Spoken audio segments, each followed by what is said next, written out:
Hey everyone, welcome back to another episode of the Easy Conversations podcast, a podcast about having easy conversations. I'm your host, Furkan Dandia. In this week's episode, I'm excited to welcome Zack Blakeney. Zack works as a self-mastery and consciousness coach and is the founder of the Conscious Creators Community, also known as C3. He empowers conscious entrepreneurs with the self-knowledge and skill set to transcend fear, permanently liberate limitations, and unlock invincible self-belief. His unique methodology and processes create fast, repeatable results that collapse time on achieving long-term success and personal fulfillment. In this episode, Zack shares the story of his porn addiction, which ultimately led to his marriage ending. Zack and I talk about working on ourselves, awakening, and tapping into our consciousness. Zack also talks about his C3 coaching model and explains why this model is so effective. Please check out all the ways in the show notes of how you can find Zack online and on social media. And if at the end of the episode, you could leave a 5-star review, I would truly appreciate it.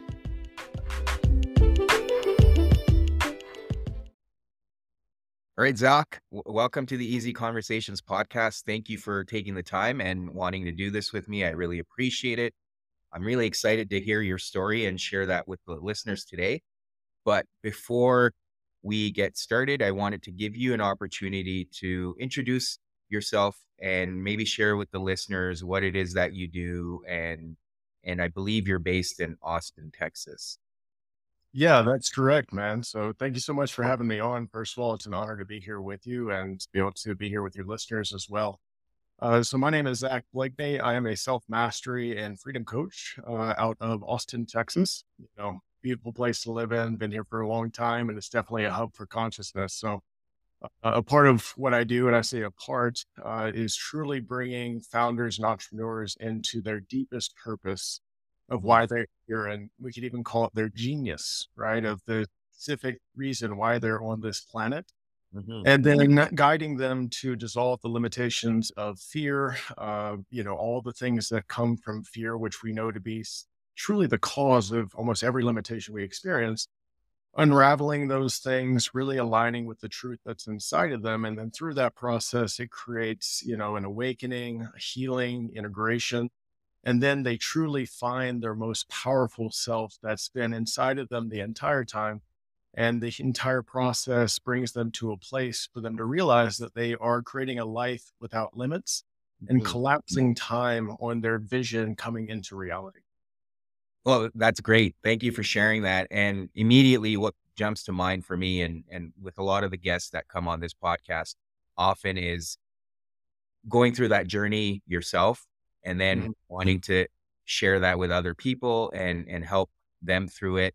So the first thing that comes to mind to me when you talk about fears, is that something you had to overcome yourself? And what did that process look like for you? Because and the reason why I ask that, often when we go through that process ourselves, we recognize how fear is holding us back.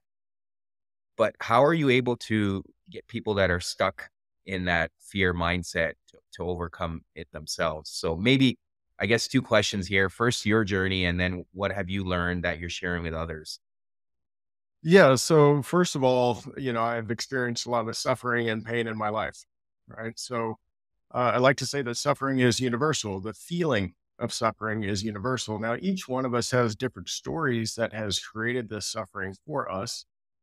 But to be able to connect and understand what it's like to truly doubt yourself, to truly believe that you don't have anything to offer the world of purpose, to get lost in the world of doing, to get lost in the world of social conditioning.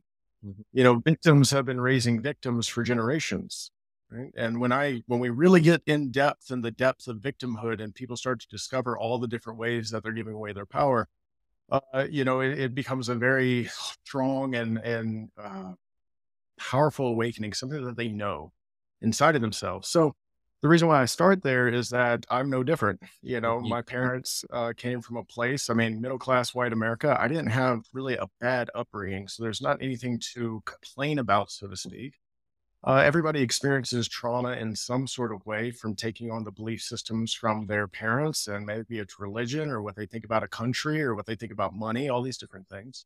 Mm. But ultimately, my father was in the military. We lived a really nice life. We always had food on the table. We always had a nice house. I had a car when I was in high school. I mean, there was nothing to complain about when it came to the resources that I had access to from the family I was born into.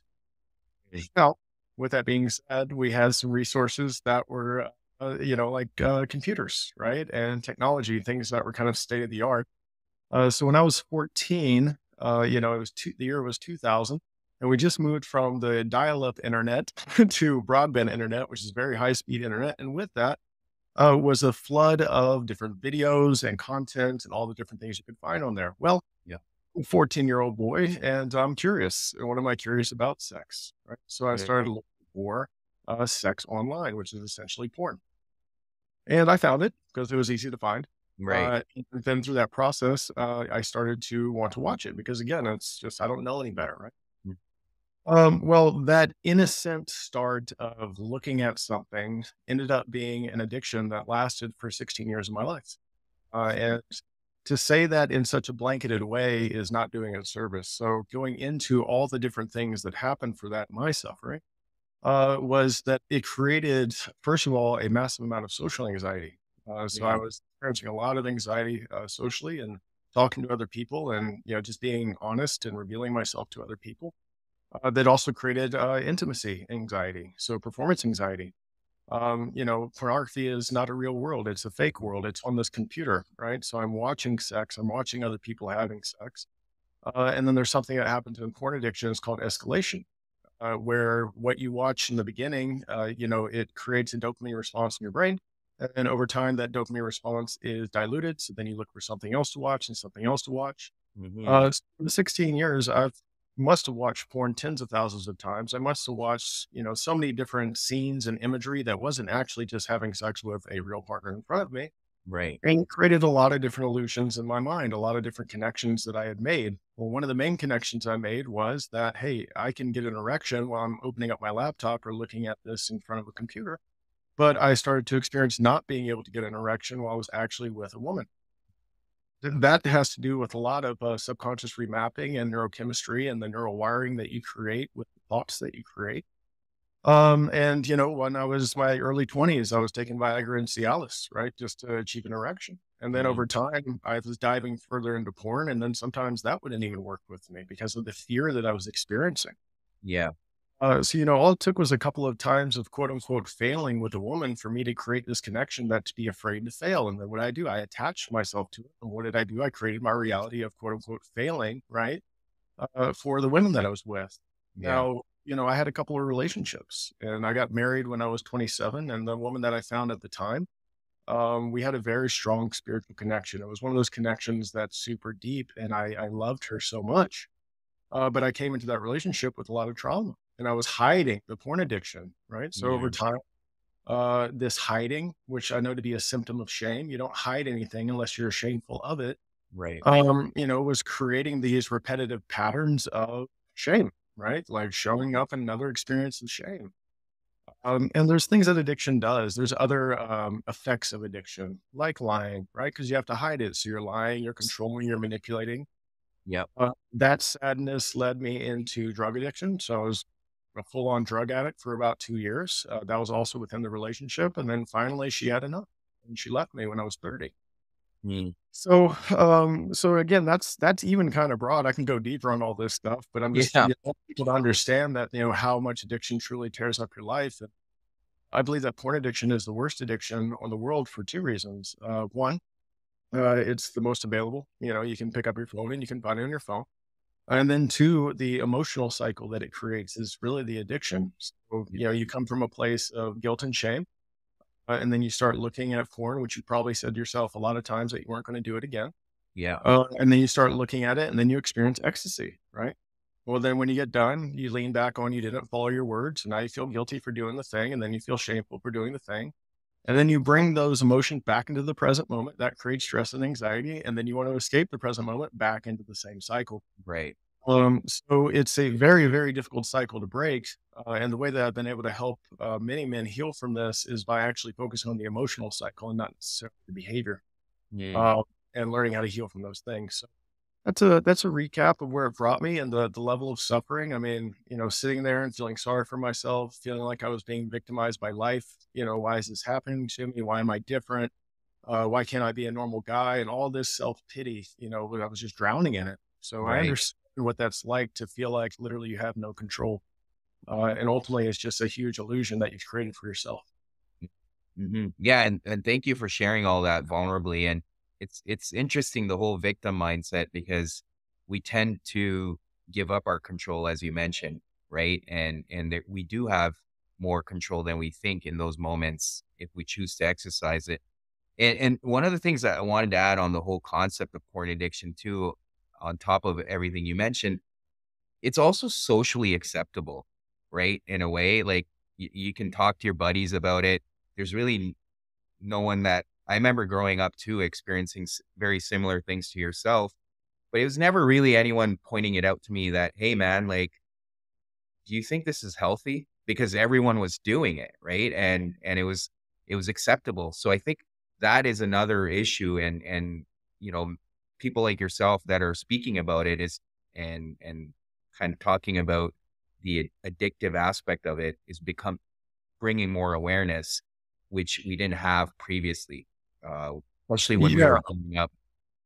Yeah, and it's integrated into pop culture too. I mean, there's plenty of movies that you can watch, especially comedy movies where they joke about watching porn, they joke about doing these things, and it's presented in a very lighthearted way, right? But really, what I experienced was the depth of hell, Yeah, kind of life right now from that. So, and again, it's really is individual to each person and how they're going to make the neural connections, the thoughts that they have on it. My best friend watches porn and has been watching porn and even does OnlyFans, and he's never had a problem with sex or doing that, right?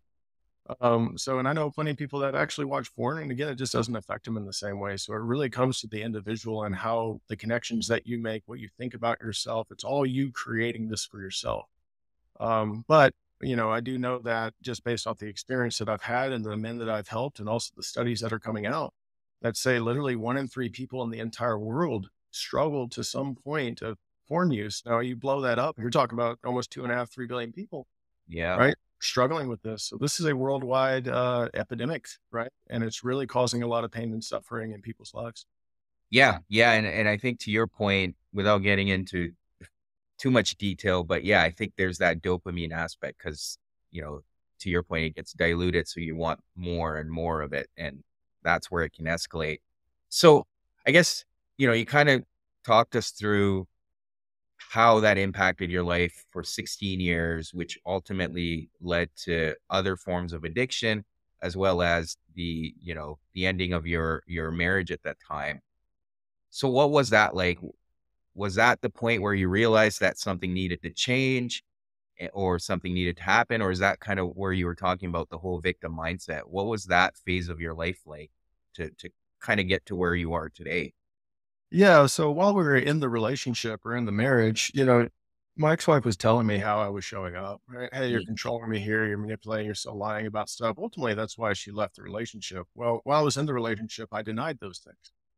You're in the middle of an energetic tango of a relationship. It's hard to see clearly, especially when codependency really starts to intertangle into all different areas of the relationship. So it was about a month after she had left, and I spent that month still blaming her and saying, all different stories of blaming and complaining and victim.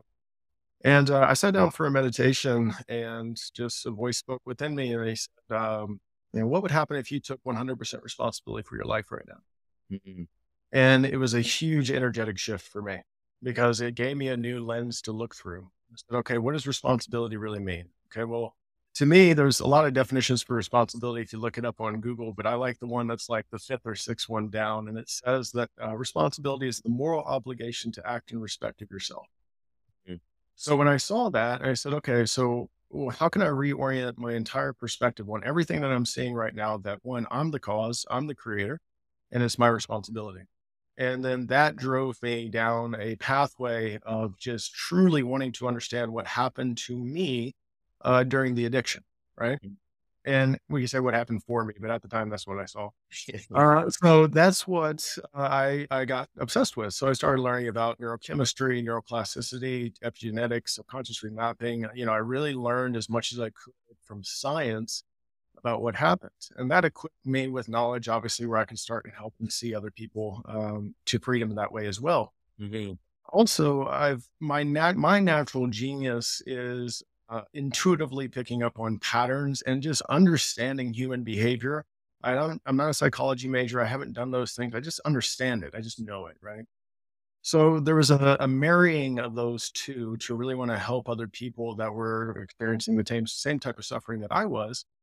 And then something deeper unlocked because I realized that there was something still missing. And then the deeper thing that unlocked was truly a sense of spirituality or consciousness, Yeah. uh, connection of everything, the energetic connection of everything, seeing through a lens of what I like to say, or it's a common term at this point, which is unity consciousness, that we are all connected, that the creator is the creation and that the creation is the creator. They're all one. It's all the same.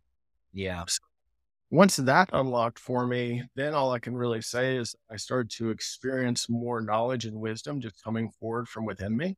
Mm-hmm. I called them downloads from the universe. I didn't understand what they were, but it was like I just knew things and I couldn't tell you how I do it and I couldn't justify it to anybody else. And I didn't feel like I needed to because the message was so strong that people would hear the truth in the message. And I really wouldn't get a lot of like word.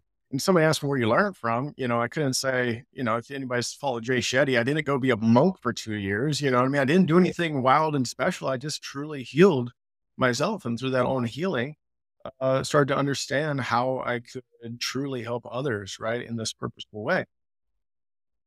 So that's led me to really now and understanding a few more things about how we truly guide people Yeah. and what's the most effective way to do so. And what we found is that when we have crafted essentially an entire program of coaching and experiences and events that's centered around respecting the individual's free will. Mm. So when we look at the two dynamics of control and freedom or service, control comes from a place that your free will is being infringed upon and you're feeling controlled to do something that you otherwise don't want to do. Free will is your creative power and also your God given right to choose. Mhm. So if we create that, we say, hey, first of all, a lot of coaches in the industry would say, I don't want to say a lot, but I know many would say, I had the answers and you're coming to me for the answers, right? Right. We switch that and we say that you already have the answer and we're just going to help you guide to the truth inside yourself and dissolve all the victim loops, dissolve all the confusion, dissolve all the uncertainty so that you find what's already within you. Right. And this comes from a place of empowerment. So we've designed everything around this. And what we have found is just these incredibly powerful awakenings, empowerment, understanding, and purpose that's coming forward at such an accelerated rate that they know who they are. And then from that point forward, we bring them from that knowledge of self-awareness into self-mastery. Mhm. Because it's one thing to know now my limiting side and my powerful side, but still there's the subconscious program. There's the integration of this knowledge. There's going out and experiencing yourself as being powerful. And this is the pathway to self mastery where you get to the point where you're only listening to one voice inside of you. And that one voice is your spirit. It is the thing that's calling for you to do more, create more, be more. And when you're only aligned with that spirit, with that faith inside of you, the universe shifts for you Right. because you're creating it to happen. Yeah. Yeah, absolutely. And thank you for detailing all of that. I guess immediately what I would want to understand is why did you want to take a different approach as opposed to, as you mentioned, a lot of the kind of the traditional approaches are like, hey, come to me, I will guide you, I will help you with the answers, Mhm. or set goals for you, whatever it is. But why was it so important for you that the individual looks inside or looks inward for those answers? Yeah. So when I define addiction, I have a broader view of addiction. To me, the broader view of addiction is the never ending search outside of yourself for love. Yep. And it's never ending. because you're not going to find love outside of yourself. You find it inside yourself. Now, love is a statement, right? But let's talk about what love truly is. Mm-hmm. Love truly is faith and courage and joy and purpose and passion. Those things are going to be found inside of you. Because Mm-hmm. again, you have an individual purpose here on this planet that you feel called to serve others through. The Right. problem is most people hear that calling and they shove it down with fear. Mm. So once we start shoving it down with fear, we ultimately feel stuck. We feel unhappy. We feel victimized because truly we're allowing ourselves to be victimized by our egoic mind. So the other purpose for this is that the self-help industry is a $13 billion industry. What does that tell you about the industry? That it doesn't work. Right. It wouldn't be a $13 billion industry if it doesn't. And the problem is that it creates a never ending chase of questions and answers and questions and answers and questions and answers. Cool. I have a question. Cool. I'll get this book or I'll listen to this podcast or I'll do this thing, whatever it is.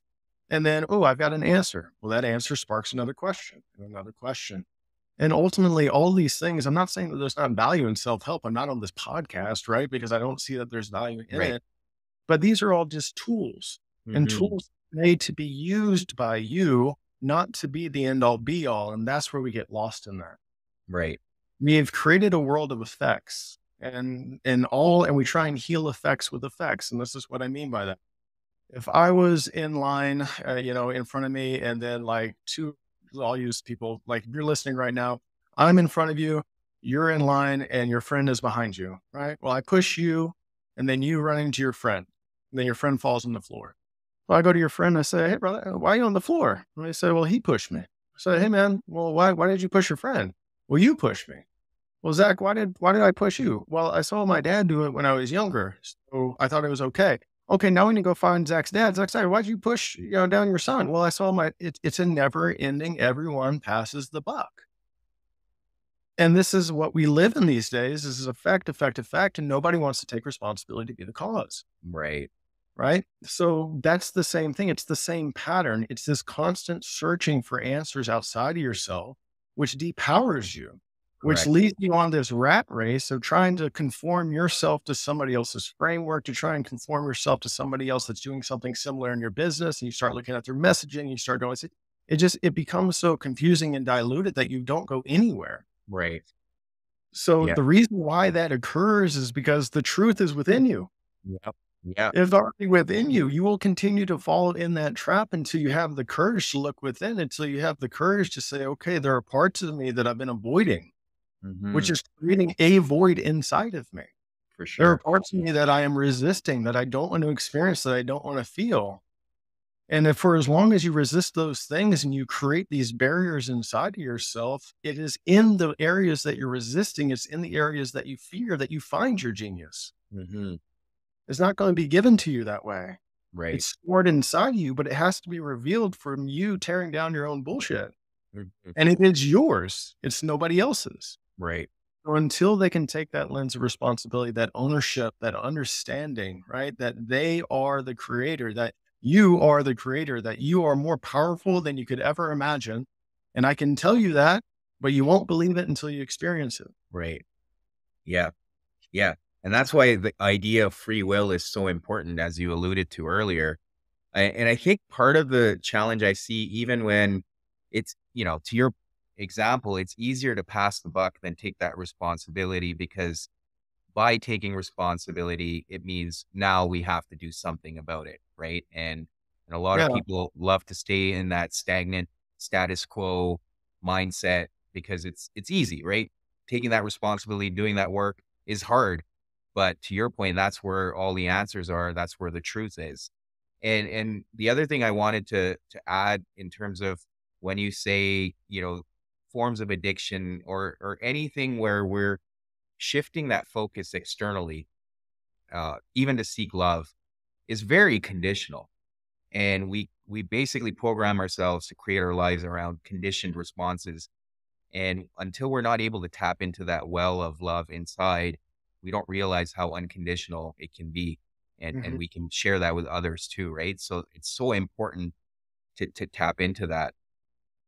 Yeah, and the depth in which we offer teachings and guidance through has a lot to do with what could be called hermetic principles or laws of the universe, and really getting somebody to understand how they truly are creating the experiences that they're having in their life based off of the thoughts and the emotions that create the vibrational frequency to attract these experiences into their life.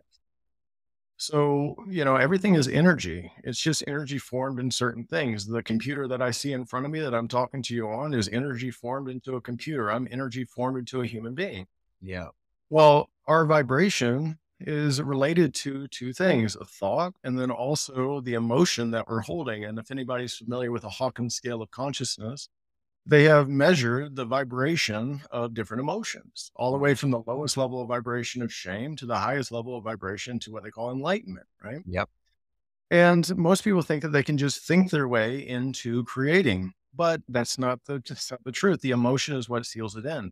So if I have a thought that says, I'm going to create $1 billion business, and then as I say that thought, my lower sacral flares up because I feel unworthiness or shame, then you're going to say that, but then you're also attaching the unworthiness to what you just said. And ultimately, you're going to create experiences that validate you being unworthy to creating the $1 billion Right. business.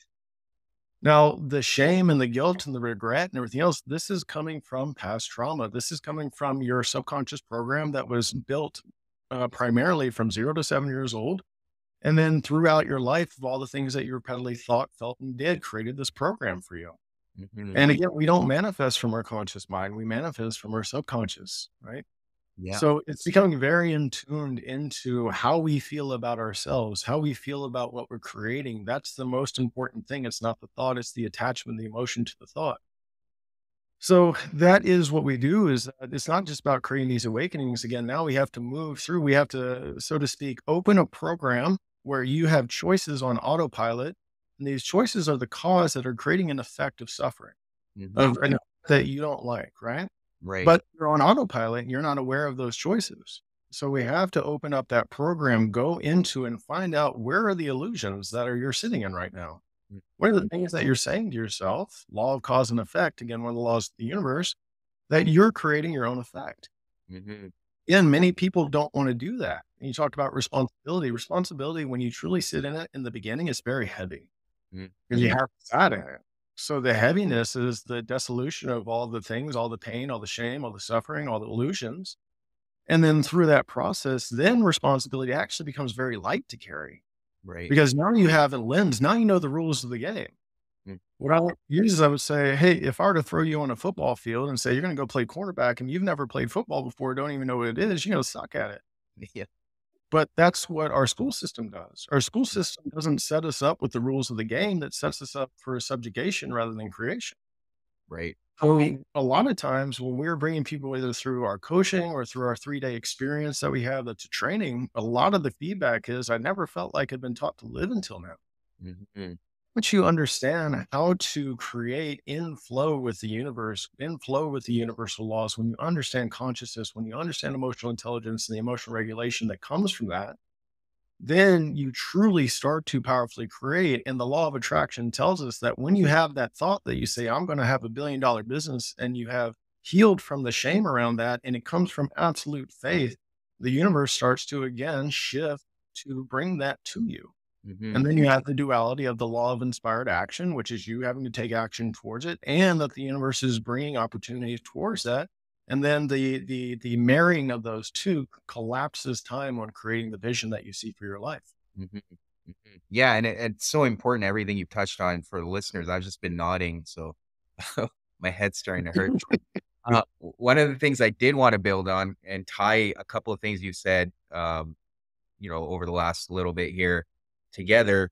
First of all, you talked about that whole vibrational frequency thing and getting to that point of enlightenment, but that in itself is a journey, right? Mm. And it's uncovering those veils and healing that trauma to get to that point.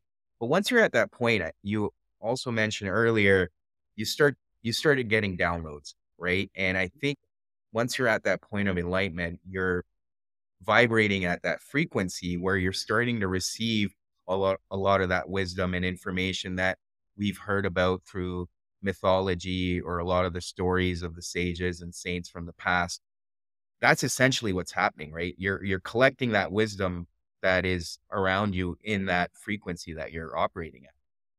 Hmm. And so and I agree with that because I've experienced something similar.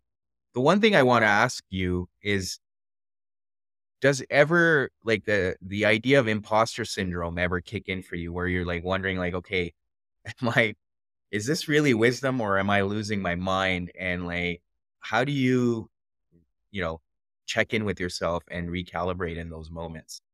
Well, I'm going to offer a belief system, and I'm going to start by saying, don't believe anything I say, but maybe be open to the possibility that this could be true. Yeah. So when we look at, again, the laws of the universe, one of the laws is the law of oneness, right? And this basically says that the entire universe is connected through an energy. Hmm. Well, the science has discovered something called the quantum field. And the Yep. quantum field is now known to be an unmanifested energy that is literally interwoven between the seen and unseen reality, as in, as I'm looking into this computer, the air and space in between here, the quantum field lies. The quantum field lies in myself as well. So, this to me is science's discovery of what I believe to be the energy of the creator or energy Hmm. of God. Now, let's go into something deeper, which is the connection, because a lot of times the ego will look out and say, oh, this is God's creation, but they don't realize that they are God's creation. Right. So, with that, if again, I've said this before, I'll say it one more time. If the creation is the creator and the creator is the creation, well, I am the creation and also the creator simultaneously. So, that gives me access to tap into what would be eternal or infinite power to create whatever I want to create. Mm. And through this unification of essentially, and this triggers people sometimes, but I'm going to say it because I say it from the most humble place, that if I am God pretending to be a human being, then I am no longer separate from my creator. And by Hmm. not being separate from my creator, I am empowered with the creator's will to create what I feel called to create in this planet. And it's not that I don't experience a thought of imposter syndrome or inadequacy, but I have something that grounds me into a truth that frees me from these random thoughts that my ego mind wants to think.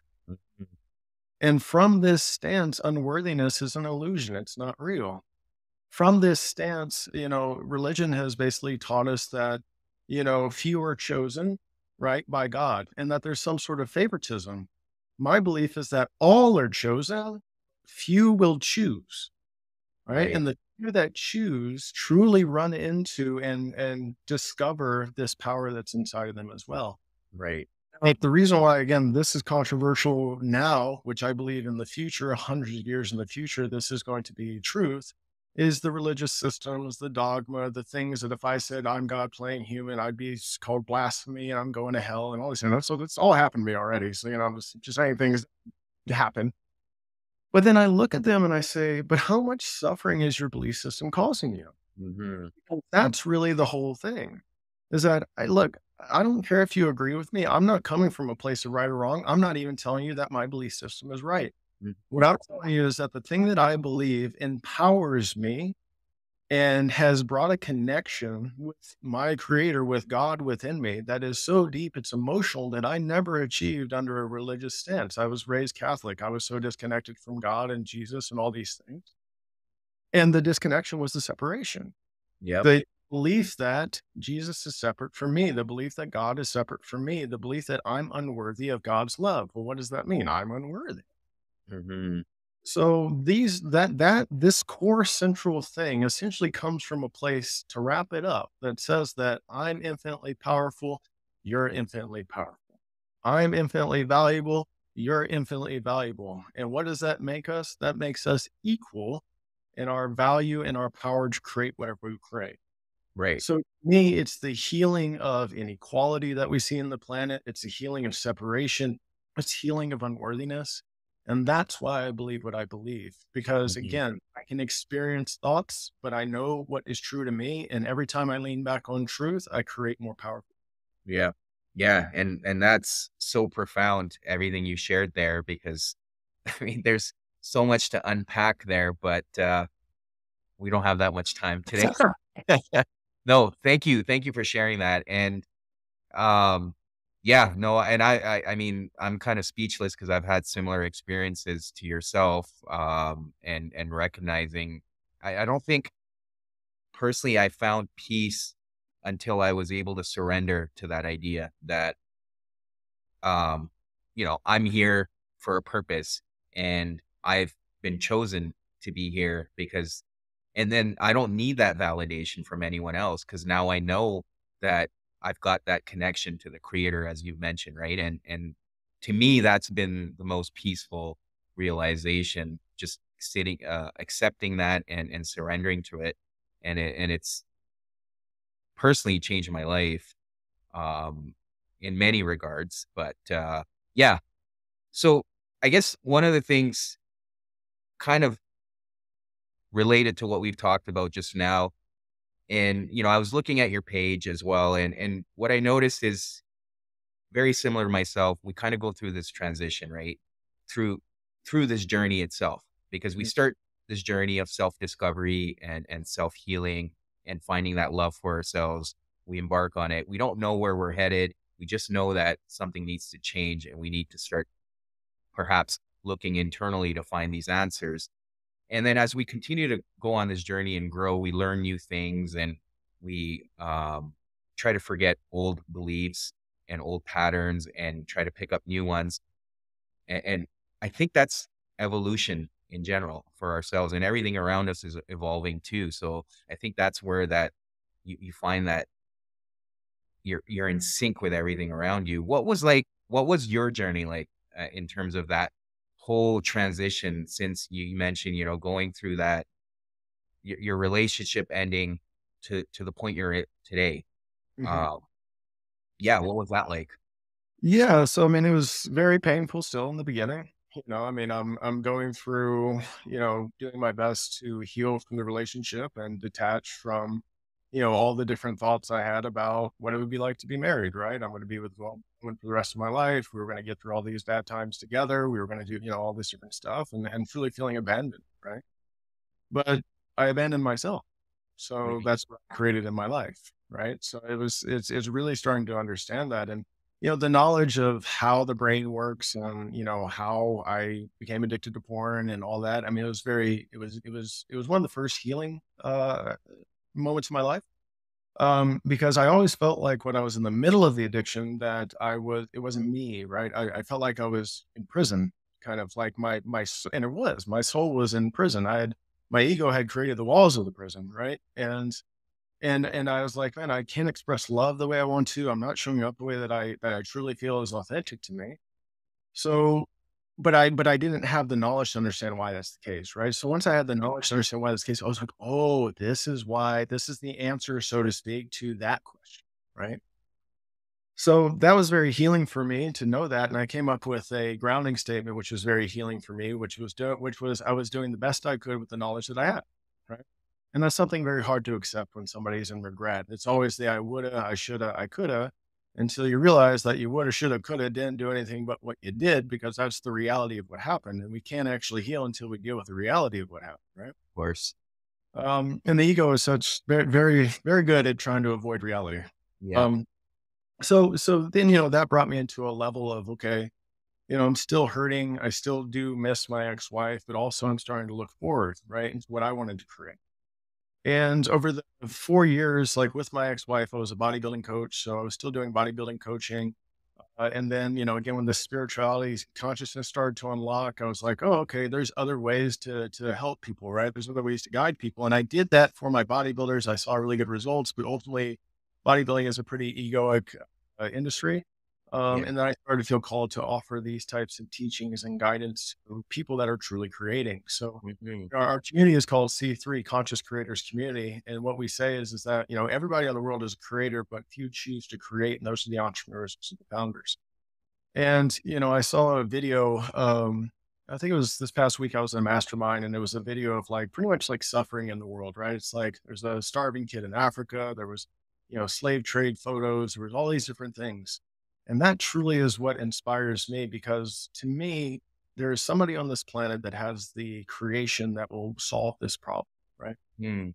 And if they'll stop shoving it down with fear and they'll let it come forward and let them surrender to the truth that they could be the one to end world hunger, that they could be the one to end child slavery, that they could be the one, right? Because that's what the ego says, and it's impossible, right? Right. That you have that within you. So that's what the community is about. That's what my purpose is about, is that, hey, I've been able to find my genius, and my genius is to guide other geniuses. And Hmm. that your genius has nothing to do with your intellect level. It has everything to do with how willing are you to surrender to the voice inside of you that's calling for your genius to come forward. And has nothing to do with how smart you are. Hmm. So that's really what has driven me from that point. And that's what drove me where I was, just going back to that point where I was like, oh, this is really something that is infinitely powerful. And then that's when the second layer of healing came. It wasn't just the mind that healed through the understanding, it was the emotions that started to heal and remap through that. And a lot of it was done just through this bringing forward of connection with source, connection with God, and allow that to truly help me see without me thinking that I'm the one that sees. Right. Now, that's pretty complex. But when I say I'm talking about the ego I, when really it's we. I see with my creator. When I see with my creator, I create with my creator's will, and my creator's will is infinite. Hmm. So that was really where that second layer of healing came from. And I'm not even going to say that I'm permanently healed now. The healing journey continues to last throughout a lifetime. I'm going to be 80 years old and heal from something that I happened when I was 60, I'm sure. You know what I mean? Like, it's just a constant cycle of growth. And the one thing I've learned is that the only thing that truly authentic is change, right? Yep. People can get even attached to what their authentic self is and then be incarcerated by their authentic self, because their ego takes that idea and says, oh, this is you. Cool. Now this is you. And then closes off possibilities for you to be something else. Well, then you're stuck again, because Hmm. it's authentic is change. And you're Right. going to change through your lifetime. Yeah. Yeah, absolutely. And it's so important that you mentioned that the journey never ends because our ego will always be there. Right. So often that's finding that balancing act and always making sure we're not only aware of the ego, but how we're letting the ego dictate our life at times. And that, to me, I believe, is our never ending journey in this life for sure. And yeah, I mean, so important that you mentioned that. And one of the things I just wanted to add, I've been kind of learning a little bit about more from a neurological perspective too. Our brain, the right hemisphere and the left hemisphere apparently are supposed to have their own consciousness. And to your point, I believe it's the right hemisphere, if I'm not mistaken, is part of that collective consciousness that you were alluding to. Um, Mhm. so, so it's Yeah. pretty cool when you think about it that way, right? Yeah. It's the right that is in presence, in stillness and connection. It's the left that is focused on the future and the past. Right. So, when you're, let's say you're at the gym and you're like, oh, I need to go to the grocery store to get a banana. Like, that's the left side of your brain, right? When Right. you're thinking you're at the gym and you're thinking about something that happened in the past, it's the left side of your brain. Well, we work out the left side of our brain like we work out biceps. Like, it's every day you're using that part of your brain, and the right side is the stillness. So, part of what we teach, I teach transcendental meditation, and this meditation allows for both hemispheres to connect. It allows for the alpha waves and the theta waves for your brain to actually unify in the waves that it's creating. Mhm. And then through that, they've actually proven that meditators have a thicker corpus callosum, which is the substance in between the two hemispheres that creates the connection between the two. Right. So presence is so important. And ultimately, that's what we're actually teaching. We're bringing people from out of presence into presence. Because a very interesting thing happens as well when you cross reference the three major omnis that we describe God or the creator of the universe, which is omniscient, omnipresent. Yep. And wow, the other one's escaping me. Omnipotent. There we go. Omnipotent. Yeah. Okay. All powerful, right? All present, right? And all knowing. If you cross reference those three things with the present moment, that's what you are. In Yeah. the present moment, you're all powerful, you're all present, you're all knowing. And from that place, you actually get to create. But you cannot create looping in the experiences of the past into your present. You cannot create worrying about the future of what you're trying to do. You can only create from the present moment. And the more, if you were to look at your day and you were to say, okay, I'm gonna use my day and how much in a percentage I'm in presence and how much I'm not, you'll also be able to see why you're stuck in your life. Right. Right. And that's, I mean, to your point, you mentioned about psychology earlier, but that's what psychologists are trying to help clients with, right? Because they're either focused on the past or the future. And, I've been trying to link the whole idea of spirituality and mental health. I'm trying to talk about it more too, because I think there's something there that we don't realize. And a lot of our present moment challenges or issues we encounter we can gain reprieve from them just through focusing on everything you're talking about, just being in that present and acknowledging that. So thanks for sharing that. The last question I do have for you though, because I think when you talk about the whole idea of creator or God, for that example, a lot of people do get triggered. Mm-hmm.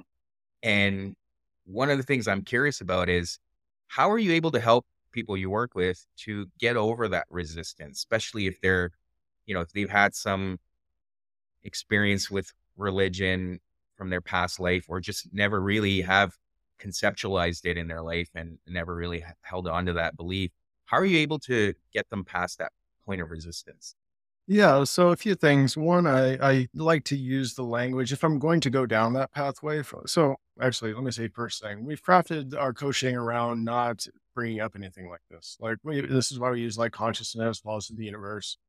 So we're teaching something that doesn't challenge their religious beliefs. Now, if my client wants to go into religion and talk about those things, I can use, for instance, in Christianity, there's the Father, there's the Son, there's the Holy Spirit, right? So I can use these type of terminologies to connect what I'm talking about to them. For instance, the Holy Spirit is believed to be within everyone, right? Well, okay, that's a form of God, and that form of God is within you. So is it possible, right, that the Holy Spirit within you is actually God within you, and you could actually find God inside of yourself? Is that possible, right? So I can use those types of terminologies to connect it. And I'm never telling them that they're right or wrong. Right. Right? Hey, I'm just trying to speak your language so that you understand this concept. And if you understand the concept, great. And if you don't, that's fine too. But it's again, it's not about telling them that they're wrong, right? It's about just trying to, because unfortunately, that's what I get told. I get told that I'm wrong. I get told I'm going to hell. I get told I'm the Antichrist. I get told all these different things. Yeah. And the truth of the matter is, man, is that people would rather be right and suffer than wrong and free, right? And that's the trick of the ego, right? Is at least, no matter if I failed, at least I'm right about failing, Yeah. right? And that's more important to them than opening up to the possibility of being wrong. And then from being wrong, shifting into a belief system that can really help them. And it's not that Christians can't create huge businesses and beautiful things in their life. There are plenty of people that have created big businesses that are Christians as well. So again, this isn't about that. Again, and that's really the separation between like religion and what do you believe about yourself and what you're going to create in your business. They're intertwined, but they're also completely separate simultaneously. Right. So just what I try and do is I really want them to understand that like, hey, what I'm teaching, what I'm offering to you is an opportunity, and it's still your free will choice to choose it. And if you choose it, here's some of the effects, here's some of the results that you can experience. And if you choose not to choose it, then we can find some other pathway of really getting through those limiting belief systems and get you to the point where you believe in yourself and you believe in what you're creating. So just to wrap that up for a second, I would say again, when we're coaching, it's not with like, oh, we're going to teach you unity consciousness. We're teaching you hermetic principles. We're teaching you laws of the universe. We're teaching you consciousness. We're teaching you about the ego. We're teaching you these things. And if you choose to dive deeper, sure, we can start talking about that as well. But it's very effective without having to have that deep dive. Right. Right. No, thanks for building on that for sure. Thank you. Zach, I'd like to say that this is not how I envisioned the conversation going. So thank you. I welcome it, and that's the beauty of, having these conversations, because you never know what you're going to get out of it. And I feel like I got a lot out of it. So first of all, thank you for that. And for listeners that do want to get a hold of you, whether it's finding you online or social media, what are some ways they can do that? Yeah. So luckily no one has my name on social. So my tags on all my platforms is at Zack Blakeney. And then also Conscious Creators Community, or C3_Unity. You can find the community there as well. And once you go there, you can explore some of the links in the bios, different ways that I serve people. We have a program for entrepreneurs, obviously, to create, to heal, to awaken, to create, to integrate. We have a 3-day training called the Journey to Nobody. And this is a 3-day experiential training. It is completely unique. I haven't seen anything like it. What we've done is we've crafted experiences over the 3 days, and you show up in the experiences, and we assess how you show up. And literally, when people leave from that experience, they'll know exactly where their limitations are and where their powerful self is. Helping with integration with courses, and again, just so much going on that we're just building an entire community platform that truly helps people transcend fear and lean on the faith inside themselves to powerfully create their lives. Oh, that's really cool. So yeah, I'll definitely put all of that in the show notes, and hopefully people reach out to you. But thank you again for coming on here and having this conversation with me and making the time. So I really appreciate it. Absolutely, brother. It was my honor. Thank you. Thank you for checking out this episode with Zack. Please subscribe to the podcast if you already haven't done so, and leave a comment. I always love hearing from you. Until next week.